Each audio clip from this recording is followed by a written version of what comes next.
Um, some people want me to, some people don't know about me because I'm a new coach of Farm Fresh. Yeah. I appreciate to get on the team. Now, first again, second team, second again, we didn't win, but this time we could win. I'm so happy.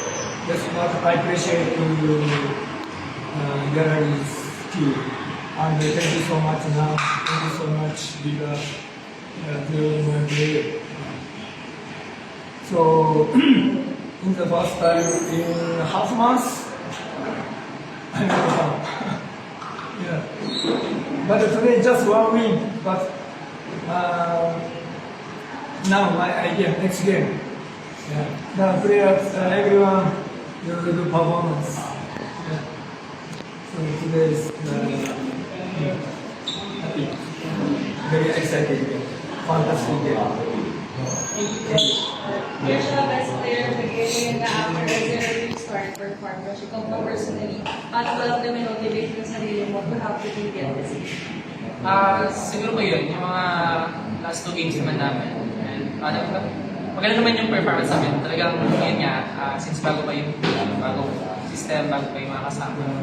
Pero kita yung hit na andun. So ngayon talaga, yung game na ito, talagang, ito, di ba nga dapat namin ayusin yung mga past few games ngayon namin. Talagang inayos namin sa blocking, sa pasa, sa defense, sa lalo sa communication. Kasi doon yung kinakapos talaga kami.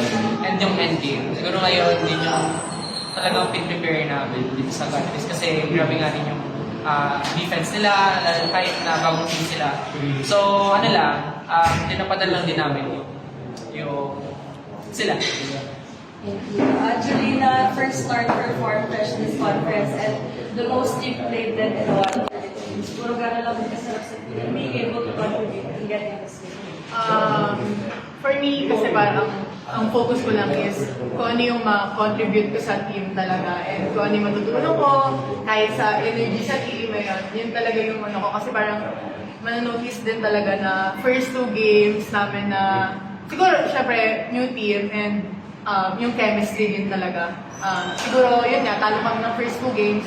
I think talagang kailangan din namin mapagdaanan yung ganun para mas tumibay kami. Like, hindi naman talaga in an instant, makakabuo kami ng chemistry. So, ayun. So, super happy ako na lahat sa team talaga ngayon nag-contribute kahit sino yung pasok ni coach. Thank you. For Claire, yung new system, the past 2 games adjusting, would you say sa game na ito nakapag-adjust na rin kayo in terms of chemistry sa system?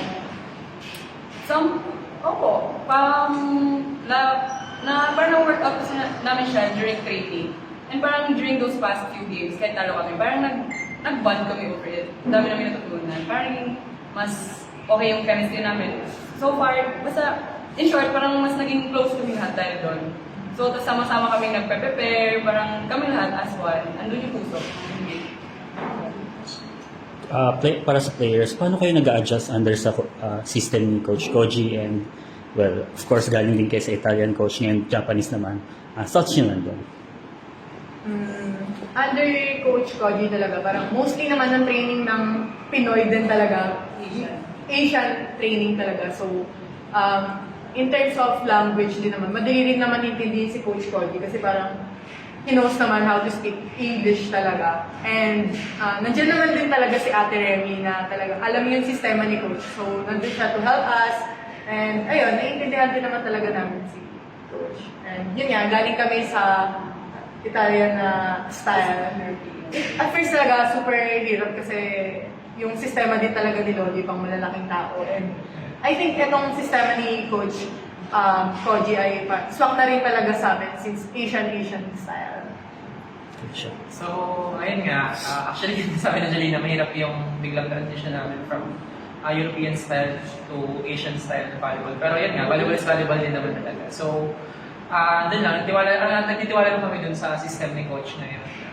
Alam namin, lalo na, hindi siya yung sa PBL. So, ang dami na rin title under his name. So, kailangan namin talaga magtiwala dun sa system niya. And continuity yan talaga. Lalo na yung chemistry talaga na kabuo. So, ayun, same thought po, pero yung ano naman po, yung adjustment lang naman po namin is from simple volleyball. Ay, from like the Asian style na, which is parang, yun kasi yung parang thought ng Filipino talaga na volleyball. So from Asian style, nag-transition kami to European or like what culturally called simple volleyball. Yeah. Which is different. Tapos bumalik kami ulit sa Asian, which is but more advanced since Japanese system yan siya. So, parang familiar naman po siya sa amin, pero mas nag-level up. Yun po yung...